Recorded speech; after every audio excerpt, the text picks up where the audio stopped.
deux magnifiques contributions de Rome et de Mumbai. Il faut dire 2 hommes, mais je suis ravie de dire que nous avons maintenant une commission composée de femmes. Donc, je vais inviter à la tribune nos 3 panélistes. Monter dans l'ordre que je vous cite, Julia Rist, qui est chef du bureau de Bruxelles de RWE, qui est un géant détail, alimentation, voyage. Poppy Air, comme elle se décrit elle-même, un fabricant d'alimentation future. Food Shift 2030, on peut dire que Poppy est des plus jeunes personnes à contribuer ici à la FFA. Au FFA, nous avons 2 jeunes. Maintenant, je m'entrouille dans un... nous avons une commission très jeune, c'est ça que je voulais dire. Notre 3e membre est Henry Del Rio, qui est le PDG de la fondation de Foundation. Merci de les applaudir. Merci à toutes les 3 d'être venues. Comme d'habitude avec nos commissions, nous ne voulons pas entendre des discours, mais étant donné ce dont nous parlons, le prix de l'alimentation, les mécanismes pour refléter la vraie valeur, et pour essayer de transformer nos systèmes de production pour que ce soit plus durable. A healthier collection of human beings on this planet. Give each of you in turn, just give me your opening thoughts on this whole sort of field of discussion. So, Julia, I'm going to ask you to kick us off. Yes, thank you so much. I'm delighted to be here to share our view. Just a few words to Rewe Group. We are a cooperatively structured retail and tourism group with headquarters in Germany. Our retail business is focused on... Détail et sur le détail alimentaire, une coopérative. Donc, nous avons nos propres magasins, mais nous avons aussi des détaillants qui gèrent leurs propres magasins. À cet égard aussi, il y a notre approche à l'achat en tant que coopérative. Nous donnons toujours la priorité au niveau local plutôt qu'aux achats régionaux. Coopérative, donc c'est votre force... non, détaillant indépendant. Agent de voyage. Lorsqu'il s'agit de la comptabilité coût réel, cela fait partie de débats internes depuis un certain temps, parce que nous nous demandions ce que cela voulait dire pour notre produit, pour nos produits. Il faut toujours faire la distinction entre les marques et nos propres marques, et nous avons la décision pour le contenu et le marketing. Nous voulions comprendre comment le calculer, car il n'y a pas de méthodologie agréé. Qu'est-ce que cela veut dire pour notre produit? Qu'est-ce que cela veut dire pour nous? Donc, nous avons contacté un expert allemand de l'université Augsburg. Nous lui avons demandé de faire une étude sur certains de nos produits et d'évaluer les coûts supplémentaires pour ces produits. Et en 2020, nous avons présenté ces coûts dans nos magasins à Berlin. À côté du prix d'origine du produit, nous avons montré l'augmentation de ces produits de base. Nous avons essayé d'éduquer les consommateurs pour avoir la possibilité de deviner l'augmentation. Puis vous voyez l'augmentation réelle basée sur la méthodologie que nous avons utilisée. Et nous avons eu 3 résultats importants. D'abord, beaucoup d'intérêt de la part des consommateurs. Nous étions vraiment accablés par l'intérêt des différentes parties prenantes, des médias. Nous ne sommes pas souvent dans les médias internationaux parce que la marque existe uniquement en Allemagne. Et ensuite, je vais m'arrêter, je ne sais pas si j'ai bien compris. Vous avez ces produits dans vos magasins et vous avez le prix d'origine et puis à côté, vous avez un prix qui représente plutôt le coût réel. Mais si un consommateur achète le produit, il paye quel prix? Le prix d'origine ou le nouveau prix qui reflète le coût réel? Ouais, le prix d'origine. Donc on leur dit, voilà ce que cela devrait coûter, mais voici, c'est le prix que vous devez payer. Vous n'allez pas payer le vrai coût. C'était s'agissait de faire ce premier pas pour lancer ce débat. Alors, de quoi parlons-nous? La question que vous avez posée, les augmentations prévisibles, et qu'est-ce que cela veut dire pour nous en tant que consommateurs et en tant que société? Et deux autres résultats. Bon, nous pouvons l'étiqueter pour montrer l'impact sur la situation.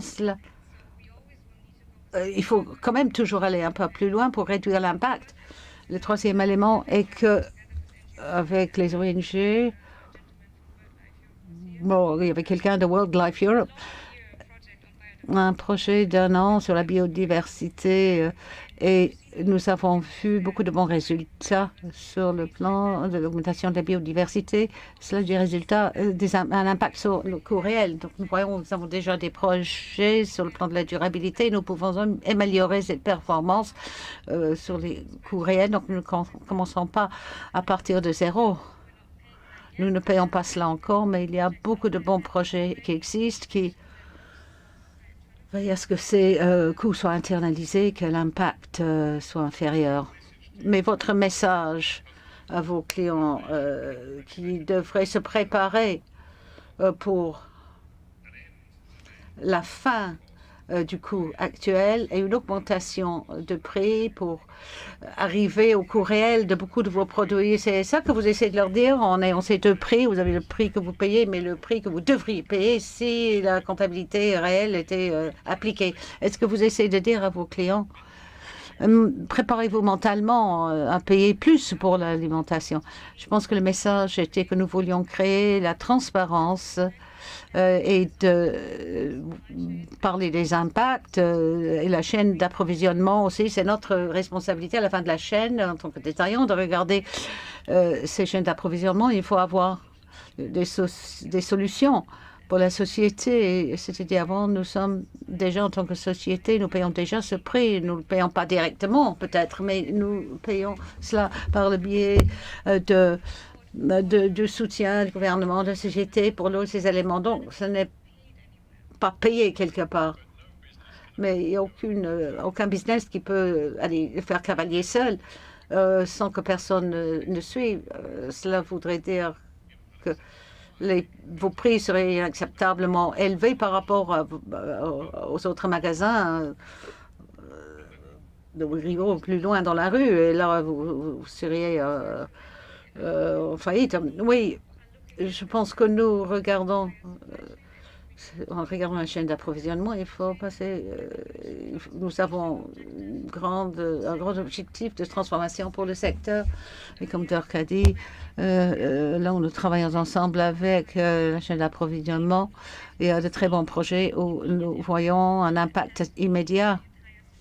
Mais il faut que ce soit l'ensemble de l'approvisionnement. Il faut que tout le monde soit prêt à investir. Les détaillants aussi ont un rôle à jouer. Donc, il y a beaucoup d'éducation à prévoir. C'est une très bonne description de quelque chose que vous avez fait et c'est très bien. Passons maintenant à Poppy. Et Poppy, vous m'avez dit un peu plus tôt, je suis en train de parler, vous m'avez parlé d'être un producteur futur d'alimentation. Je ne sais pas ce que ça veut dire, mais vous avez parlé du projet Food Ship 2030. Alors, comment est-ce que ça s'insère à ce débat un petit peu à propos du programme? C'était à la fin de l'année dernière. Pendant 3 mois, j'ai travaillé avec un groupe de jeunes de l'Europe, un groupe de 10. Nous avons relevé le défi de créer un manifeste de système alimentaire. Je ne sais pas combien de meetings en Zoom, de réunions en Zoom que nous avons eu pour tourner en rond en parlant du même sujet. Vous pouvez trouver le manifeste, le programme, si vous cherchez sur LinkedIn, vous allez le trouver. Et nous avons 6 choses que nous voudrions voir dans le système, y compris la comptabilité coût réel. Je suis d'accord avec vous quand même. Le prix qu'on paye au supermarché n'est pas le coût réel. Nous payons déjà le coût réel. Et nous n'allons peut-être pas le voir immédiatement aujourd'hui, mais nous verrons demain. Et ma génération va certainement voir cela. Et pour avoir une idée, il y avait une déclaration dans le premier discours thématique, cette notion que je ne peux pas faire face à une autre apocalypse. Ce sentiment de morosité, la guerre, l'augmentation des prix de l'alimentation, de la nourriture, changement climatique, etc. Je voudrais avoir une idée. Qui dans la salle partage cette impression? Est-ce que quelqu'un, est-ce que vous pouvez lever la main si vous partagez cette impression? Ils sont tous des cyniques. Alors, qui a moins de 25 ans? Moi, j'ai 23 ans. Je suis assez nerveuse d'être ici devant un groupe de personnes aussi expérimentées. J'ai une petite équipe ici. Je ne pense pas que ce soit cynique de penser que vous ne pouvez pas faire face à tout. C'est trop, que vous pouvez procéder que par papa. En fait, c'est l'opposé de cynique. Car vous savez qu'il y a un grand problème. Vous ne l'écartez pas, vous ne dites pas tout ça, c'est de la foutaise. Vous savez que c'est important. Mais vous avez tellement de largeur de bande et vous ne pouvez pas nécessairement y faire face. Je défends les plus anciens, les plus vieux et ceux qu'on vient d'appeler cyniques. Je voulais dire, parfois, je me dis, c'est peut-être un peu cynique de penser à cela comme ça, mais cela crée beaucoup d'inspiration. Cela veut dire qu'il y a beaucoup de choses à régler, qui est très intimidant, mais cela veut dire aussi que nous pouvons faire un travail très utile et en tant que génération plus jeune, nous pouvons avoir un impact. Et je pense que les personnes ici, la plus jeune génération qui vient de lever la main, vous êtes là pour une raison, vous voulez voir des changements. Et je pense que maintenant, on vous a mis dans une salle avec un groupe de personnes qui pourraient aider à faciliter ce changement. Je voudrais demander surtout les gens qui ont des positions, des postes élevés, vous avez peut-être beaucoup d'influence. Je vous encourage à parler à vos voisins de la plus jeune génération pour voir comment nous pourrions mettre cela en œuvre, car ces jeunes personnes sont là pour une raison. Je suis là pour une raison. Je peux vous dire, ce matin, je me suis réveillée, j'étais terrifiée. Je me suis dit, oh non, je dois parler à toutes ces personnes qui ont 20 ans d'expérience dans le secteur. Qu'est-ce que je vais dire? Je vais dire, est-ce que vous pouvez nous aider? Parce que nous avons besoin de votre aide. Et la comptabilité coût réel est un des mécanismes qui peut nous aider à faire des changements. Donc, je vous demande votre collaboration et votre ouverture à la nouvelle génération pour que nous puissions profiter de vos expériences. Je suis intriguée. Je voudrais savoir s'il y avait d'autres dans le manifeste. Oh, il y avait beaucoup de choses. Comptabilité coût réel, c'était important aussi. Nous voulons moins 25% de la terre gérée par des pratiques régénératrices. Donc, ça devrait être plus élevé. 25% semblait être une pilule à avaler trop facilement, mais je pense que ce soit beaucoup plus.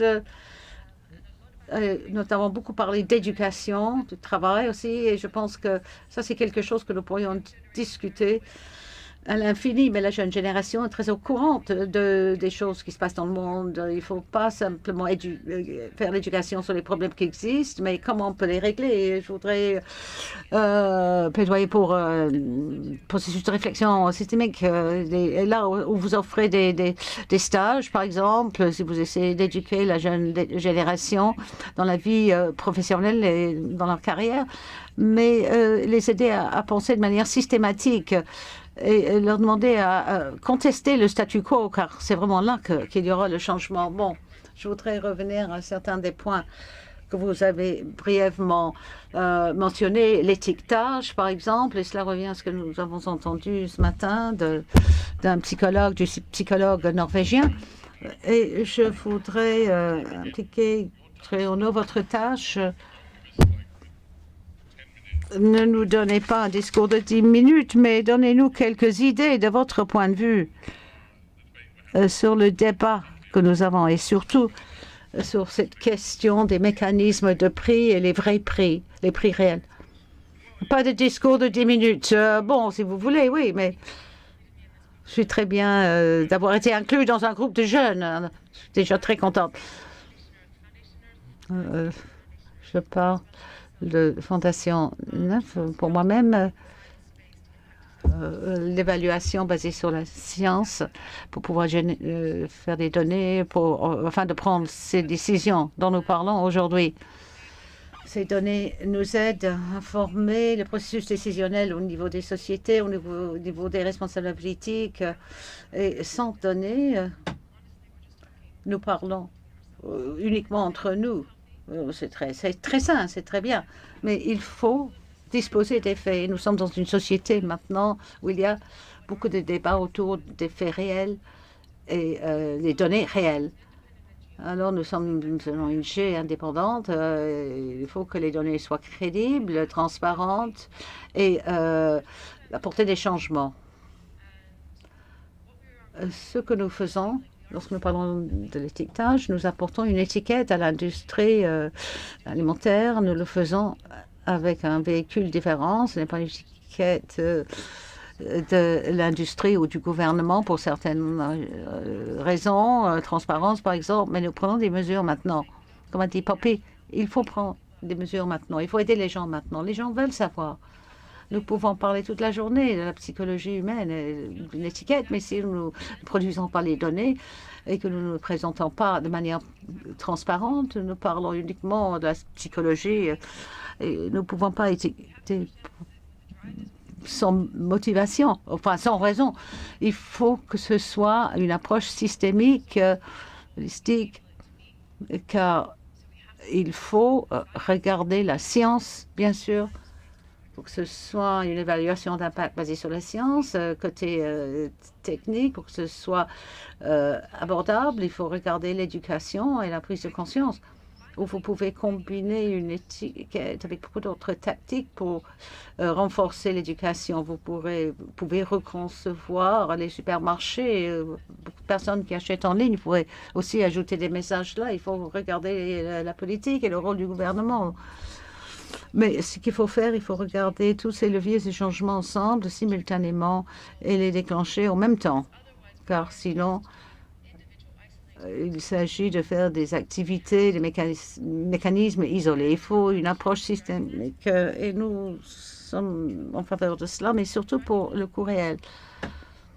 Donc, la génération de données que nous comprenons déjà, scope 1 et scope 2, cela ne va pas apporter des changements de transformation. Il faut engendrer des données autour des missions scope 3.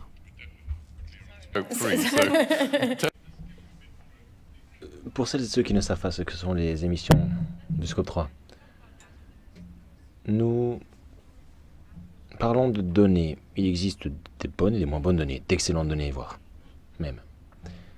Ces données nous permettent de changer. Et ce, dans les différentes métriques, dans les différents systèmes. Nous devons calculer ce que nous mesurons.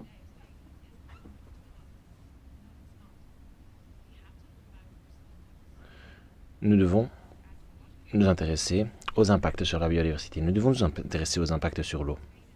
Prenez l'Espagne. L'Espagne connaît énormément de problèmes.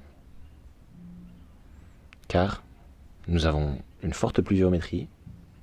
Nous avons eu une forte pluviométrie, puis plus de pluie du tout, et à nouveau beaucoup de pluie.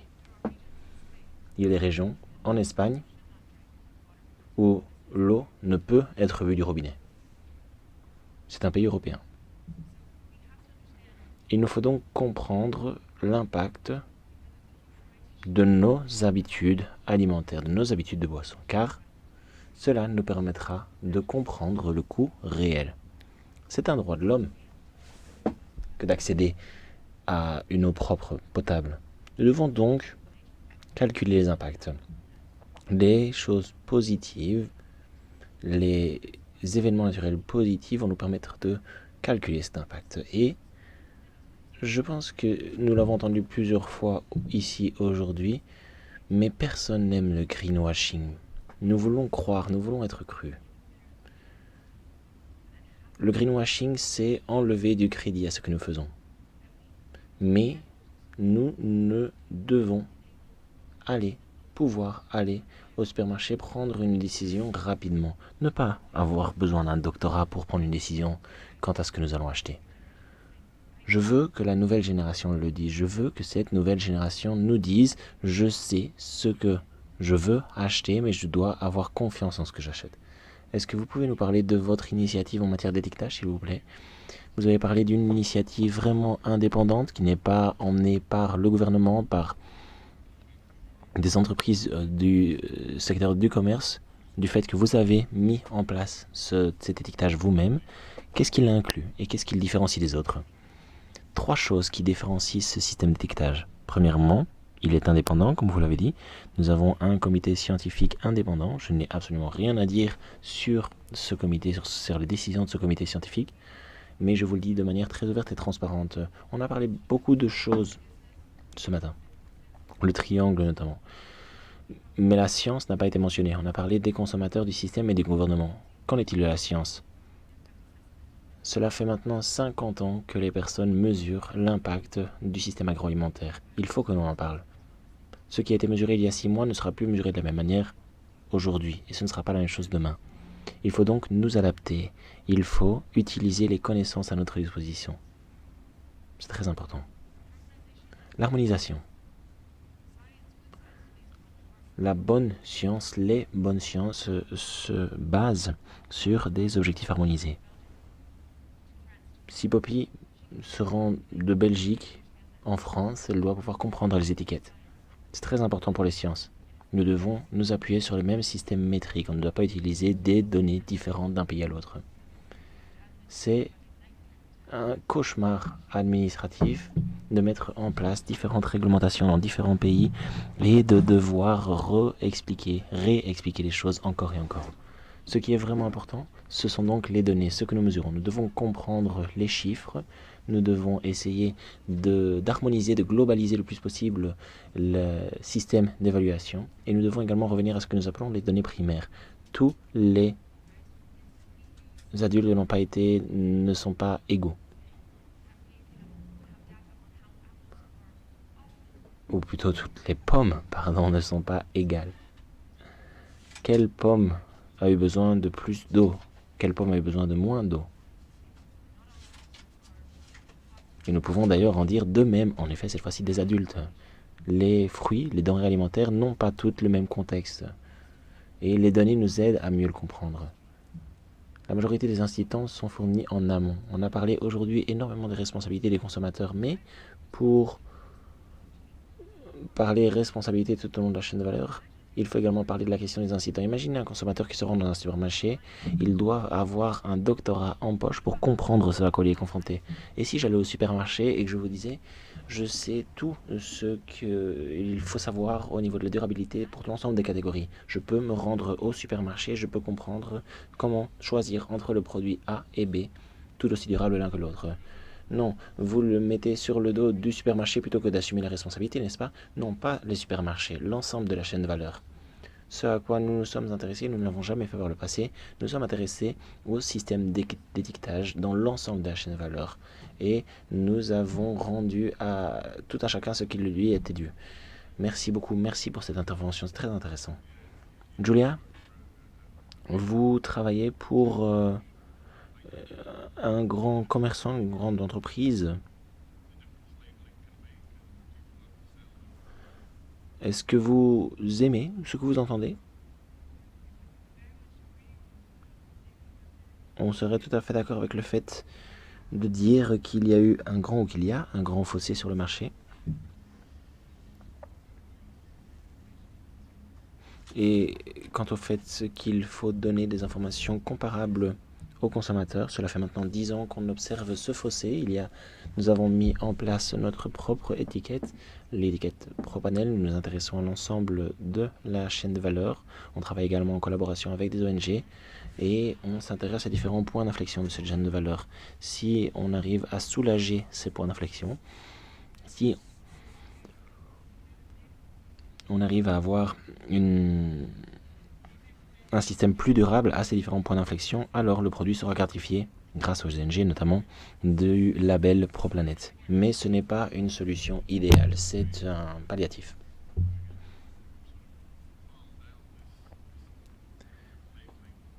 Vous avez donc externalisé cette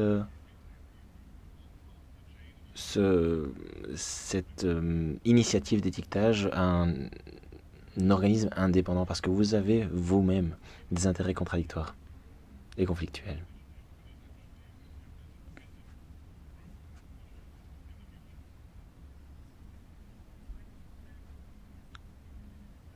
Et qu'en est-il de cette étiquette ProPlanète? Oui, bien sûr, ProPlanète a ses propres autorités et son propre organe d'experts indépendant. Dans le contexte de la stratégie Farm to Fork, fourche à la fourchette, le commissaire a parlé de la mise en place d'un système indépendant. Nous y sommes ouverts. Nous voulons avancer vers davantage d'harmonisation et nous sommes prêts à partager ce que nous avons appris avec nos propres labels et vos données seront également présentées à la commission. Voilà le genre de mouvement dont nous avons besoin. Bien. Il y a une question très intéressante au sujet de ce que vous nous disiez un petit peu plus tôt, Julia. Quant au fait que vous constatiez parfois qu'il y avait deux prix, le prix réel et le prix du supermarché. La question serait de savoir si on peut tester le prix réel, imposer le prix réel pour voir ce qui se passerait, plutôt que de parler à l'hypothétique ou conditionnel. Il s'agissait d'un premier test, on peut faire bien sûr beaucoup plus. On essaierait de tester un coût réel additionnel avec le consommateur. Et si je peux expliquer un projet, vous comprendrez certainement mieux ce que je veux dire. Nous avons une certaine demande de produits bio. Nous avons bien sûr un certain nombre de réglementations à suivre pour les produits bio, au niveau de l'Union européenne, mais également au niveau de l'Allemagne. Et on reçoit énormément de feedback de la part des agriculteurs et le taux de conversion est parfois extrêmement difficile. On ne sait pas toujours vendre du bio, mais il faut mettre en place des mesures de manière à voir ce que nous pourrions atteindre dans un éventuel futur. On a donc, on paye donc une prime supplémentaire, par exemple 20%, dont une petite partie est répercutée sur le consommateur. Il y a énormément de campagnes de marketing tout autour de cela pour expliquer aux consommateurs nous avons un produit qui n'est pas bio, mais nous avons déjà un petit peu progressé quant aux pratiques de l'agriculteur et il faut qu'il y ait une récompense. Et il faut voir si tout cela reçoit l'approbation. Nous testons donc la possibilité de transférer une partie des prix au consommateur. Est-ce que le consommateur comprend que certaines mesures ont été entreprises, que certaines choses ont été faites qui pourraient justifier une augmentation du prix? C'est une expérience particulièrement intéressante. Et qu'avez-vous constaté? Est-ce que les consommateurs étaient prêts à payer un petit peu plus pour un produit qui n'est pas officiellement bio, mais qui était en voie de devenir bio? Nous avons mis en place ce projet, nous allons continuer avec lui. Nous avons ajouté davantage de produits à notre liste de conversion. Et pour le moment, c'était vraiment une solution gagnant-gagnant-gagnant. Et gagnant pour le consommateur qui avait un produit intermédiaire qui progressait vers du bio, pour nous, parce que nous pouvons également travailler à nos différents projets bio pour l'avenir, nous voyons que la demande est grandissante, et pour le producteur, l'agriculteur, qui doit également être récompensé par le prix sur le marché. Est-ce que quelqu'un souhaite poser une question dans la salle à l'un des membres du panel? Il nous reste encore 20 minutes et j'aurais aimé avoir l'une ou l'autre question de la salle. J'ai une autre question sur mon écran, Anna Caprile. Pouvons-nous résumer ces interventions en disant que la nourriture ne devrait plus être considérée comme une commodité normale, mais comme un bien public, ayant des coûts et des avantages qui devraient être distribués de manière juste et équitable tout au sein de la société? Est-ce que, selon vous, cela serait une bonne solution? Poppy, qu'en pensez-vous? Je suis d'accord avec l'idée sous-jacente de la question. Si on regarde le changement climatique auquel nous faisons face, nous devons trouver un équilibre. Et c'est directement lié à ce que disait Gliona. La nourriture est un droit humain et je pense que lorsque nous nous intéressons à la nourriture, nous devons percevoir la nourriture et les aliments comme un bien public. Cela va bien sûr exiger de nous que nous fassions un virage à 180 degrés dans nos systèmes de consommation, mais il faut être radical, il faut ne pas hésiter. Ce que nous faisons ne fonctionne pas. Or, plonger dans l'inconnu, certes, fait peur, mais lorsque c'est la seule solution, nous n'avons pas le choix.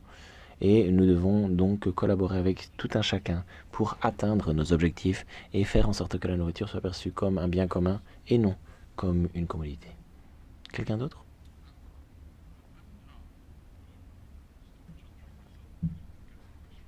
Je vais arrêter d'hésiter une petite seconde et je vois qu'il y a une autre question dans la salle. Est-ce qu'on pourrait amener le micro s'il vous plaît? Oui. Anne-Sophie Gambo, du Danemark. Je suis également agricultrice. Nous avons un système particulièrement résilient au Danemark. Nous avons la possibilité d'être concurrentiels car nous avons de l'eau, nous avons des sols résistants, nous avons de bonnes pratiques agricoles et cela fait maintenant de nombreuses années, c'est ancestral. Selon-nous récompensés ou va-t-on seulement regarder les changements que nous réalisons? Nous faisons un travail magnifique et j'aimerais que les consommateurs en aient conscience. J'aurais aimé également vous poser une question. Qui récolte le CO2? Nous le récoltons. Nous le faisons chaque année et nous avons énormément de rendement au sein de nos exploitations agricoles et nous avons de grandes quantités de CO2. Mais nous avons également un problème. Quelqu'un le consomme et ce CO2 est à nouveau relâché dans l'atmosphère. C'est bien la consommation le problème. Les personnes qui mangent trop et qui prennent le CO2 que nous avons stocké pour le relâcher à nouveau dans l'atmosphère. Comment gérer cette situation? Comment s'assurer que les personnes payent pour le CO2 qu'ils relâchent dans l'atmosphère? Et j'ai également un certain nombre de questions au sujet de cet étiquetage.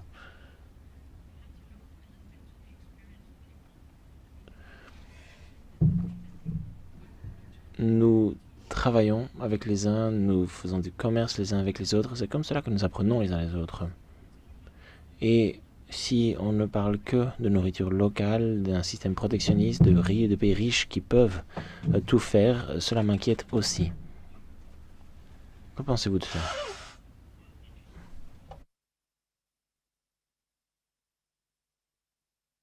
Très intéressant. Qui aimerait répondre? J'aimerais parler du carbone, si vous me le permettez. La stratégie de la fourche à la fourchette cherche également une série de réponses et selon nous, il serait extrêmement intéressant de voir si nous pouvons mettre en place un système tel que celui-là, car il y a bien sûr les objectifs en matière de réduction des émissions de dioxyde de carbone, mais ça ne suffit pas.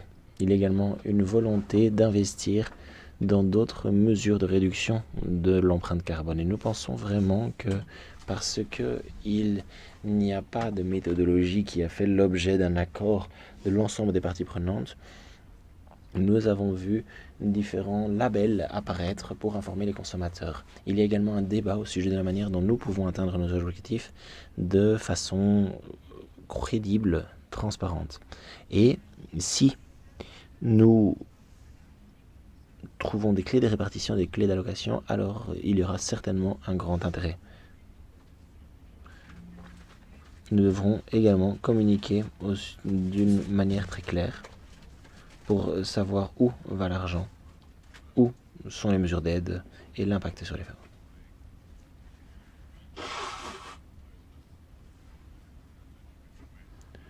Nous vivons en Occident, l'Occident qui est généralement considéré comme une région du monde privilégiée.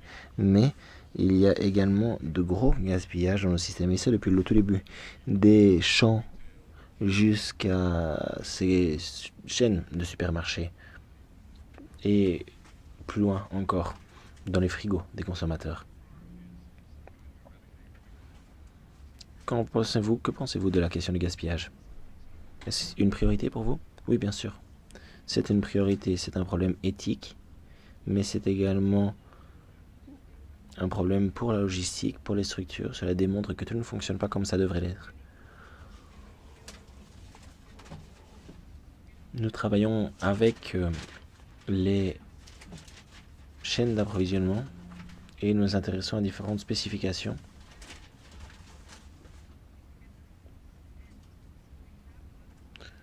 Nous avons mis en place des campagnes marketing qui ont vraiment pour objectif de stimuler le consommateur, de motiver le consommateur à participer. Et nous voulons faire en sorte que le consommateur comprenne ce qu'il gaspille.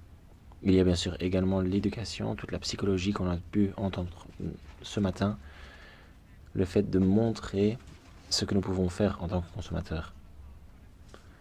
Et pour une grande quantité de produits, les produits laitiers, les produits d'autres catégories encore, nous avons mis en place des labels, des étiquettes qui aident les consommateurs, qui appellent les consommateurs à les tester. Et nous leur demandons de se concentrer sur ce qu'ils doivent vraiment acheter et d'utiliser leur sens, voir s'ils peuvent encore manger, boire quelque chose, ne pas simplement le jeter parce que la date est dépassée. Vous venez de parler d'éducation des consommateurs.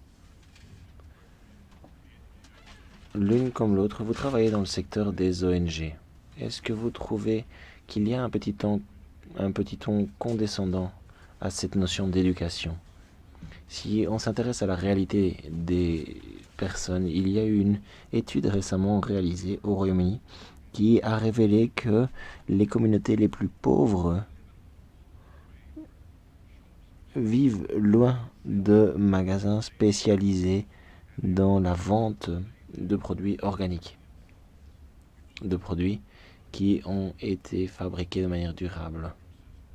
Ce sont ces personnes qui achètent des produits à bas prix, généralement ultra transformés, qui mangent des fast-foods, de la nourriture rapide, de la malbouffe, pardon. Si vous êtes mieux éduqué, vous allez commencer, c'est du moins ce que l'on pense, à mieux consommer. Mais ça ne se reflète pas réellement dans la réalité de leur propre vie, de la vie de ces personnes. Est-ce que ce débat ne s'adresse pas à une trop grande partie de la population? Je trouve ça extrêmement condescendant.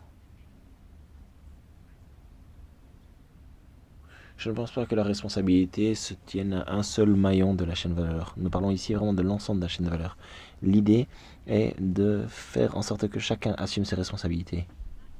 Nous ne sommes pas ici pour uniquement éduquer les consommateurs et dire que ce sera la solution, la panacée. Non, ce n'est pas le cas. Nous devons changer la manière dont nous produisons et nous cultivons nos aliments pour donner des options aux consommateurs. Ça doit être une solution démocratique. Nous pourrons ensuite seulement parler de transformation. Je viens de parler de la transition. Il faut qu'il y ait une transition. Nous ne pouvons pas parler de transformation du jour au lendemain, sinon nous ne ferons absolument rien. Ça fait 25 ans que je travaille dans le domaine scientifique et je continue d'apprendre chaque jour avec les données que je passe en revue. Tout le monde ne comprend pas comment les choses fonctionnent. Lorsque l'on parle d'éducation, il s'agit davantage d'un partage de connaissances plutôt que de pointer quelqu'un du doigt. Et cela, c'est vrai pour les entreprises, pour les consommateurs. Il faut faire en sorte que tout le monde participe au dialogue, aux discussions, de manière à ce que nous soyons tous sur un même pied d'égalité. J'étais ravi d'entendre Pavan dire depuis Mumbai qu'il y avait un impact de ce que nous faisons ici, aujourd'hui, et ne pas glisser cela sous le tapis, en espérant que nous l'oublions. Il faut que chacun assume ses responsabilités en termes de santé, parce que nous traversons les crises, nous traversons les problèmes de santé. Ce serait condescendant pour toutes, non pas pour une personne dans la chaîne de valeur, mais pour l'ensemble des personnes, car nous avons tous à apprendre. Vous êtes dans ce secteur depuis très longtemps, et cela fait au moins 10 ans que je viens au Forum pour l'agriculture. Est-ce que vous pensez qu'il y a un changement positif? Ou est-ce que nous entendons comme nous avons l'habitude de le faire une fois par année? Les deux. Il y a de très belles choses qui ont été faites. J'entends ce que vous avez fait au Danemark. Il y a beaucoup d'endroits où les choses avancent. Nous sommes ici pour partager, pour discuter et pour partager, pour apprendre les uns des autres. Et ça, nous le faisons très bien. Donc je crois en ce genre d'événement. Je crois en ce dialogue, mais il y a beaucoup de personnes qui ne sont pas là autour de la table pour nous assurer que nous prenons en compte l'ensemble des points de vue et que nous avançons dans la bonne direction.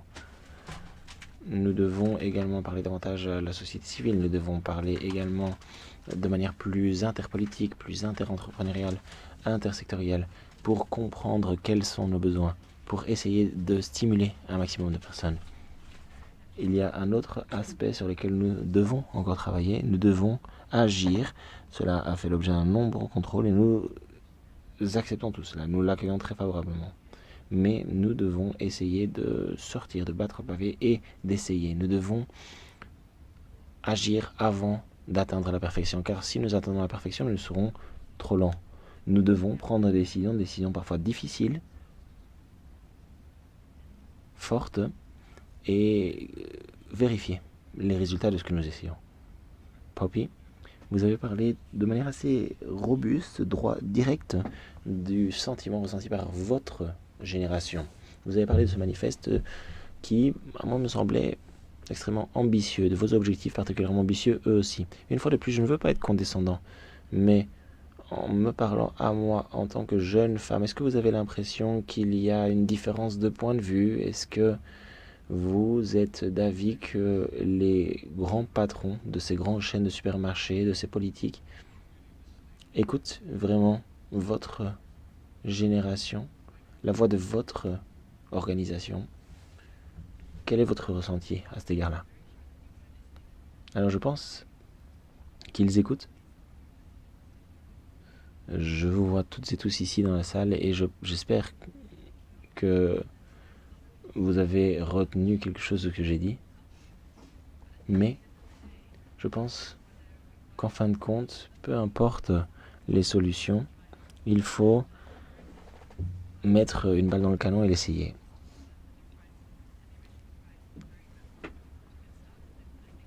Et il faut même aller un petit peu plus loin que cela. Il faut que nous comprenions que les risques sont inévitables. Et malheureusement, lorsqu'il y a un risque, les personnes ont tendance à se cabrer et à faire demi-tour. Mais il faut tenter, il faut évaluer et voir comment progresser. Je sais que ce n'est peut-être pas la même solution, ce n'est peut-être pas c'est peut-être beaucoup plus facile à dire qu'à faire, mais nous avons besoin d'action. Nous travaillons également avec des innovateurs locaux dans 9 villes européennes. Par innovateur, j'entends des personnes qui ont leurs propres initiatives alimentaires, des sociétés de la base, des programmes agricoles alimentaires, des personnes qui sont vraiment des moteurs de changement au sein de leur communauté et de leur société. Et ces personnes ne peuvent pas toujours avoir un contact avec les personnes les plus hauts cercles. Ils peuvent partager, mais je ne pense pas que ces personnes soient ici. Pourquoi? Parce que les portes ne leur sont pas ouvertes. Nous devons vraiment aller à la base, vers ces personnes qui sont les acteurs du changement. Faire un voyage et nous rendre dans une exploitation agricole pour une journée, pour comprendre ce qui s'y passe. Car il semble qu'il y ait un vrai fossé entre ce qui est décidé pour les systèmes alimentaires et les personnes qui travaillent sur le terrain. Je vous encourage donc à contacter les locaux de vos communautés, même un magasin au coin de la rue. S'il vous plaît, n'hésitez pas à aller les voir de manière à ce que nous puissions traduire tout cela dans les bonnes politiques et en valeurs. Merci. Il y a deux questions sur la plateforme, mais j'aime beaucoup entendre les questions directes. Encore énormément de questions, très bien. Où sont les micros? Est-ce qu'on peut amener une question? Ah, vous n'avez pas de micro. Vous avez une question. Est-ce que ça fonctionne? Je m'appelle Marc de Green Nature. Je suis en relation permanente avec les agriculteurs. Ma question pour vous trois est la suivante. Quels sont les avantages au niveau des exploitations agricoles de ces systèmes d'étiquetage que vous avez mentionnés? Je voudrais prendre cette question, si vous me permettez. J'aime beaucoup Green Nature.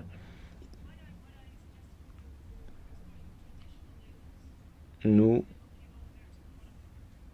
voulons donc rendre au propriétaire du produit ce qui lui appartient, grâce à ces étiquettes.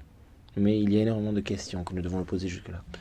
Comment rendre à César ce qui est à César? Comment faire en sorte que un producteur, un agriculteur ait accès à un revenu décent. Parce qu'il y a différentes choses qui sont faites tout au long de cette chaîne de valeur. Et nous essayons de voir comment la certification peut s'appliquer à chacun des acteurs de la chaîne de valeur et faire en sorte que chacun soit reconnu pour le travail qu'il a fourni. Je pense que nous devons récompenser, si on veut utiliser le terme récompenser. Et une fois de plus, je parle de l'ensemble de la chaîne de valeur. C'est le contraire du greenwashing. Rendre à César ce qui est à César, je le répète. J'ai moi-même grandi dans une exploitation agricole et je connais très bien cette situation. Il est important de reconnaître les personnes pour le travail qu'ils ont réalisé. C'est important pour l'ensemble du marché. Et on ne parle pas ici simplement du propriétaire de produits. Ça dépend, les propriétaires de ces produits dépendent de si nombreux acteurs pour être capables de mettre en place sur le marché des produits de qualité. Nous avons donc bel et bien entendu ce que vous aviez à nous dire et nous essaierons de faire de notre mieux. Merci beaucoup. C'était très clair. Il y avait une main levée un petit peu plus loin, par ici. Merci d'avoir déjà soulevé le côté de l'agriculteur. Comme depuis 10 ans, nous pouvons répondre à la question sur le cliché. Le forum va tout payer, comme ils ont fait depuis des dernières décennies. La raison est très simple. C'est le prix et l'élasticité de l'approvisionnement et le prix élastique de la demande. C'est toujours la même chose. Le fermier fait l'investissement. L'exemple de mycotoxines du maïs, en général, ils trouvent l'étiquette, ils disent, bon, ça c'est un agriculteur qui a investi dans des mesures visant à réduire les mycotoxines. Le consommateur l'aime, le supermarché aussi, ils disent, bon, ne vendons que ce genre de maïs et qu'est-ce qui va arriver se passer au prix, cela va tomber au prix du maïs régulier et tout le monde va adopter ces mesures.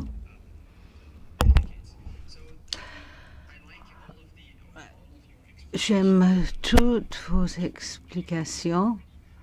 Fiona, vous avez déjà parlé de la vie de l'agriculteur pour les deux autres. Est-ce que c'est l'utopie que le consommateur va tout payer car c'est questions économiques de base auxquelles sont confrontés les agriculteurs? C'est-à-dire qu'ils doivent toujours le payer. Lorsque vous regardez ces étiquettes auxquelles vous pensez, est-ce que vous avez pensé à comment est-ce que cela a marché avec les étiquettes dans l'histoire?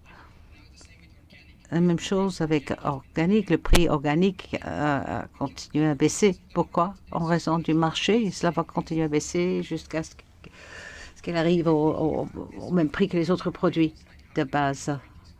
Est-ce que vous avez tenu compte, quand vous avez regardé vos étiquettes, comment résoudre ces problèmes? Qui souhaite répondre à cela? C'est quelque chose qu'on entend très souvent. Finalement, la communauté agricole qui se sent toujours, a toujours l'impression d'avoir été roulée. On s'attend à ce qu'ils fassent toutes ces choses pour être engagés à la durabilité, à la biodiversité, etc. Mais ils n'ont rien en retour par rapport aux prix élevés dans la chaîne d'approvisionnement des produits qu'ils produisent. Et pour eux, cela fait que cette discussion est assez creuse. En parlant pour un grand détaillant allemand, ce que vous avez dit, c'est un des plus grands points les plus importants. Je pense que toute la chaîne d'approvisionnement est concernée et nous aussi, les acteurs, nous devons nous poser la question qu'est-ce qu'il faut faire?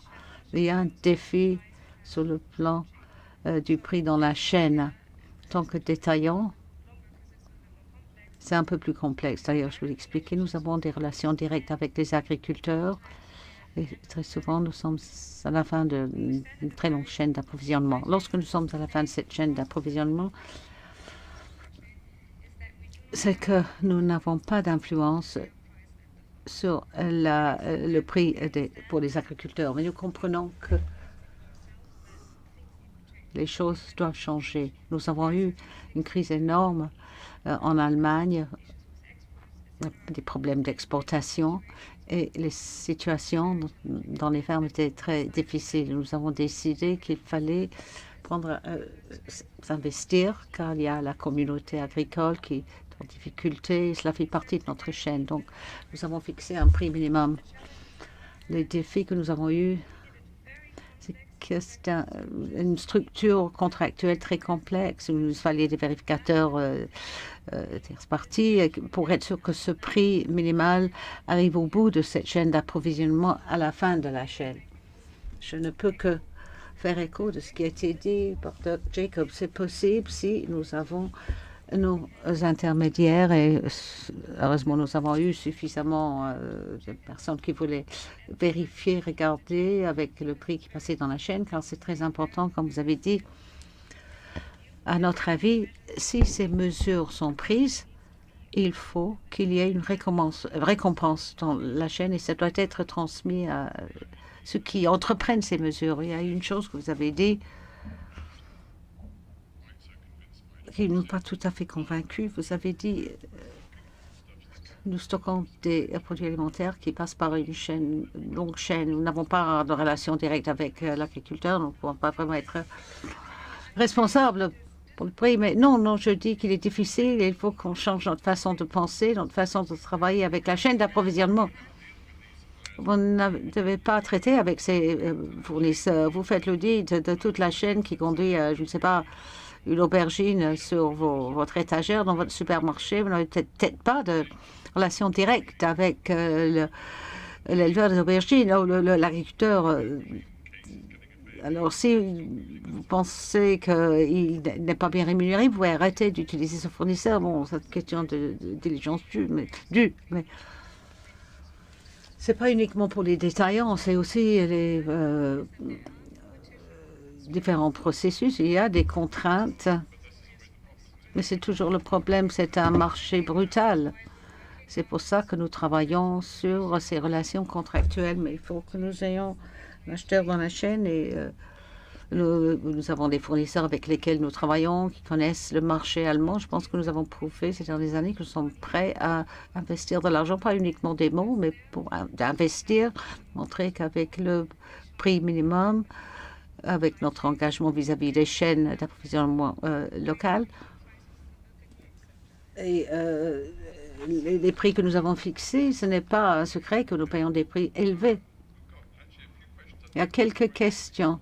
Très brièvement, quand nous n'avons presque plus de temps, est-ce que quelqu'un a des questions à poser ou est-ce que je vais passer aux questions électroniques numériques? Quelle est votre question? Rapidement.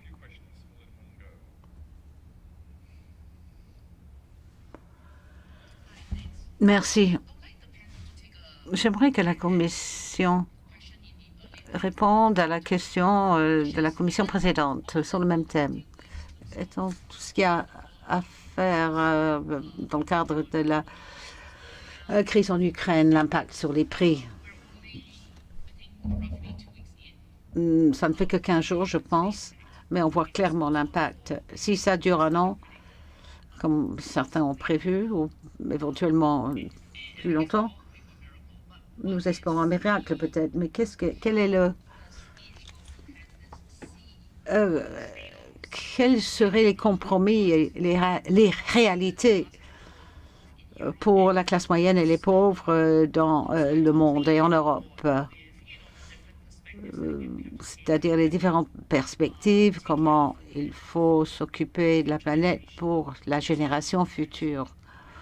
Mais je voudrais une analyse des compromis dans la lumière des contraintes actuelles. Nous avons parlé de la difficulté de la situation actuelle qui met plus de pression sur les prix, etc. Très brièvement, avez-vous des idées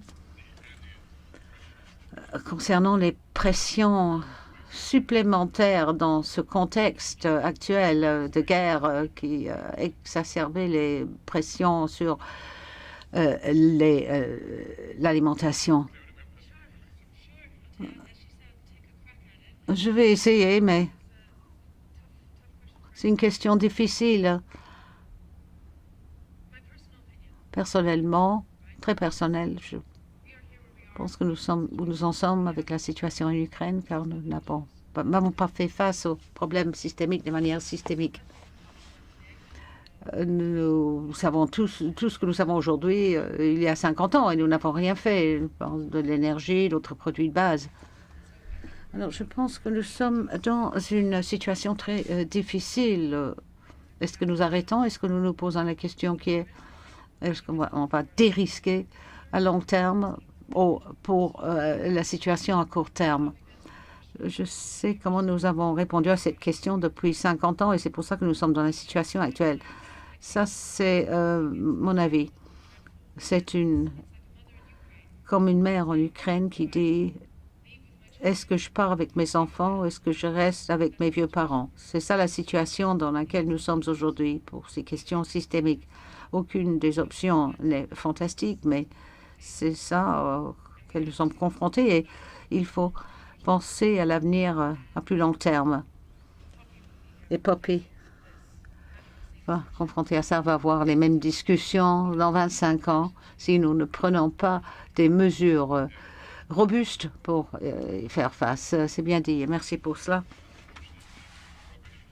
Moi, je ne suis pas bon comme président car j'ai laissé plusieurs questions sans réponse sur la plateforme numérique et malheureusement, nous n'avons plus de temps car je sais que le programme veut dire que nous devons passer à la commission suivante. C'est mauvais pour moi ou comme diraient mes enfants, mon mauvais, c'est à moi. Mais vous avez été fantastique. Je vous remercie pour toutes vos contributions. Je vais essayer de vous demander de manière élégante de quitter votre place et de reprendre vos fauteuils dans l'auditorium. Merci. Je vous remercie.